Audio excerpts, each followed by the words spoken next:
Hi, this is Joel Christensen. I'm a video game artist and designer from Jacksonville, Texas. And today I want to show you some of the game design work I've been doing over the last 1 to 2 years. So I'm going to show you a few short video clips from several prototypes and different projects that I've come up with. A little bit about myself. I've been working in game development as an artist for about the last 10 years. Also, I've taught game art and design for 3 years. So I hope you enjoy the demo, and let's go ahead and take a look. This is a cinematic of a environment that I came up with just for a very quick prototype. It is a ninja game. It's based on stealth, and you can see there are little samurai guarding what is a magic mystical scroll. So your mission is to enter the temple and take the scroll without being seen. This is done in Unreal Engine, the Unreal Development Kit. And basically the idea is you don't want to be in front of any of the sentries. If they see you, you will be instantly dead. So the idea is to use stealth and observation to move behind them and kind of take them down from behind. So I'm watching, as I'm playing, I'm watching them move, and I'm trying to see where I can slip behind these samurai and take them down using stealth. Oh, almost got caught there. I almost walked right in front of him, and I have one down. So obviously very simple character models, extremely simple animations. Visual quality is at a bare minimum for this. This is just a really simple gameplay demo. Did a little bit of lighting, a little bit of atmosphere, some fog. Came up with these really simple models in 3D Studio Max in about a half hour, and there you have it. I'm gonna get killed here in a second. This guy's gonna turn around and see me right there. So you can see how easy it is to get killed. If they even catch a glimpse of you, you're dead. So this time I think I'll make it through here. Um, this is basically a demonstration of AI, extremely simple AI that I came up with for my students. There is no actual AI going on. The enemies just move on paths, so it's pretty mechanical. It's just a matter of observation, seeing where they go, and finding a way through. More of an action puzzle than actually dealing with any real AI. But just a very simple demonstration of stealth gameplay. I thought this turned out nicely. I was even pretty happy with the visuals. Extremely simple, but I thought this was effective. So I wanted to. Oh, there I got killed again. He saw me trying to move behind the block there. So getting close. I think there's two left now. Okay, I can see them both. And there they go.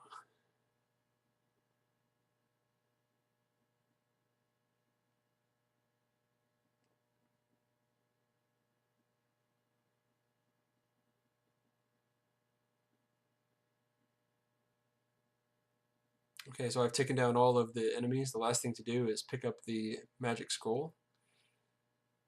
And there it is. So that completes this very simple gameplay prototype. That's one I was pretty happy with. The next one here is based on the game Infinity Blade, and this is kind of a simple combat prototype. Again, just using these basic geometric characters.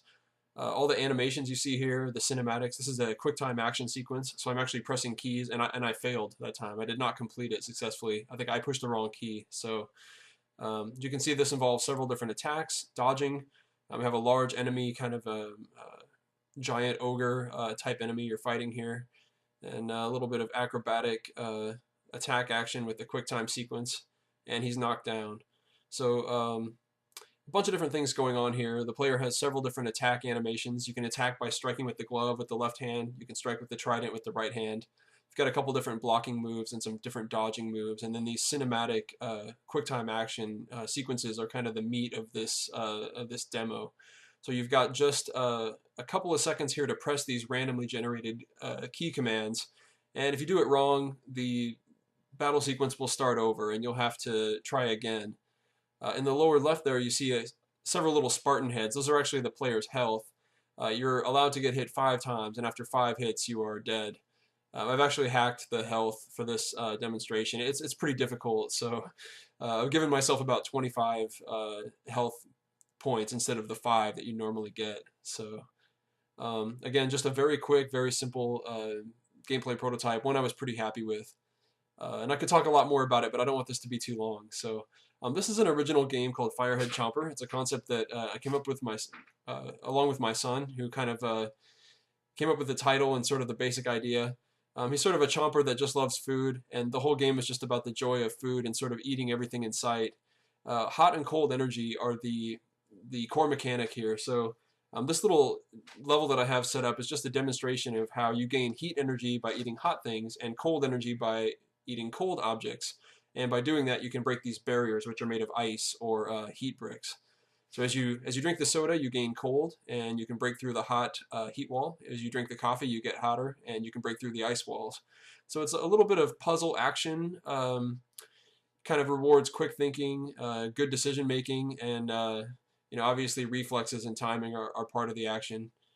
This is a little bit more complicated area where you are moving on ice.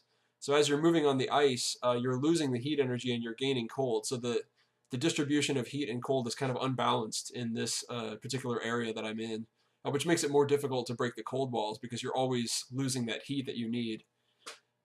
Also, they're alternating walls, so you have to get cold to break the heat walls, then get hot quickly to break through the cold walls, and that's a little bit of a puzzle. So this is kind of a more challenging area. I just ate a soda can, I didn't mean to there, and it cooled me.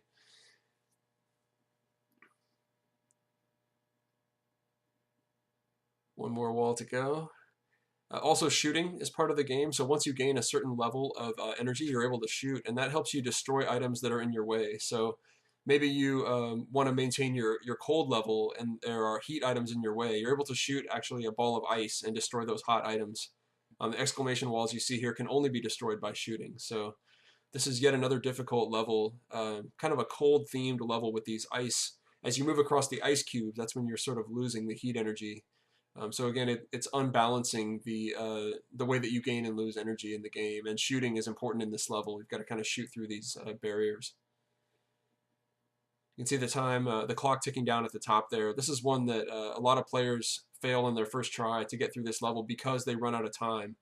They get busy eating a lot of items, trying to jack up their score, and they end up not being able to finish. And I've seen a lot of players get right to the very end, a couple of blocks away from the exit, and then fail because they've run out of time. So definitely a little bit of a race in this level. And you've got this whole series of walls at the end, which is pretty challenging.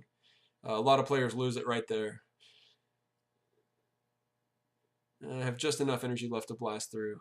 So here's yet another very difficult stage that a lot of players, as I watch playtesters play this, I see a lot of people fail in this stage, and I see a lot of frustration happen with this particular stage. The milkshakes that are shooting from these kind of cold ice caves are basically, they're the same as the soda cans. They are cool objects that contain cool energy. Your mission in this level is to sort of avoid them. You want to either shoot or avoid the milkshakes in order to keep your heat. And keeping your heat through this entire gauntlet is the challenge here. I've definitely seen some players rage quit on this level, and I've personally failed on this level many times. You may notice the green warp bubbles. That's yet another little touch here. I'm going to need more heat. See, I've run out, and so to get more, I need more coffee. So I can take this warp. It's kind of an escape. I can escape back here, grab the coffee real quick, still have some time left on the clock, and I can rush through, but I've got to be careful not to lose any of this heat energy I've collected. Grab all the coffee I can, rush the exit, and I was able to make it. So that is Firehead Chomper. Next game is Disaster Blaster. This is a project I've spent about the last 11 months.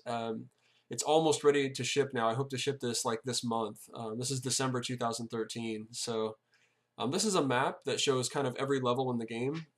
I'm just going to show you maybe 2 or 3 of the levels. There are over 100 levels in the game. It's minimalist, kind of very cubic art style. Everything is sort of a box, and basically an arcade action shooter, kind of inspired by Asteroids.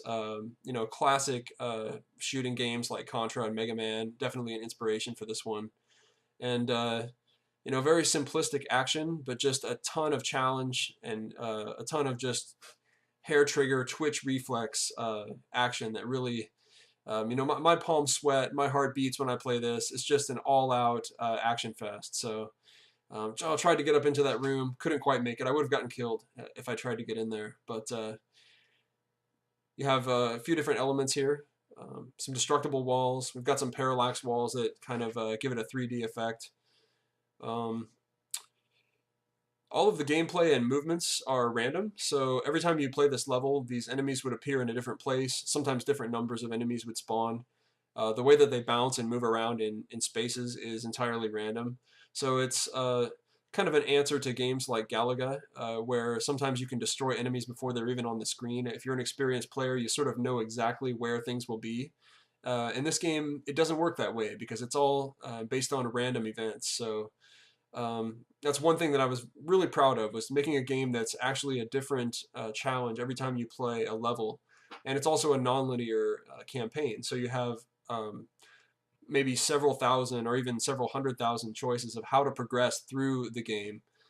So it gives a player just a ton of choice, and I think it gives the game a ton of replay value. So there's the exit, and I was able to complete that level without getting killed.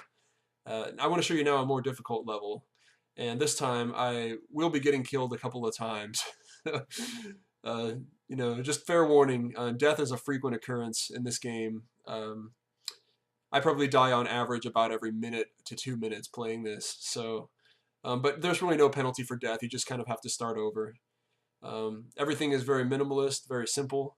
There is actually a game clock and a scoreboard. That's part of the game. So you can see I just got killed there. It didn't last long that time. I have some of the UI elements hidden right now. The boxes you see in the upper left there are actually treasures, which is kind of a special objective for this level.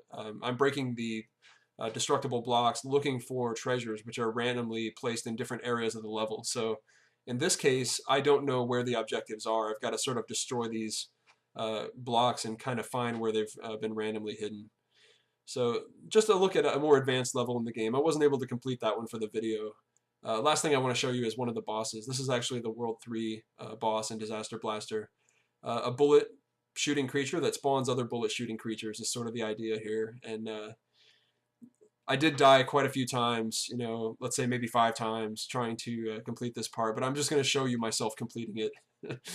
So there are around 100 worlds. There's also 10 kind of challenging bonus worlds that you can unlock as you destroy different bosses in the game. You unlock these sort of multi-boss encounters. So large game, pretty good scope, I think, for one designer. And the only built-in, I created this using Multimedia Fusion 2, and the movement where the enemies bounce off the walls is one of the built-in movements created by ClickTeam. The rest of the movements in the game I created myself, so all of the player controls using analog sticks, the rest of the enemy movements is all custom created. And that's it. I hope you enjoyed the video. Thanks for watching.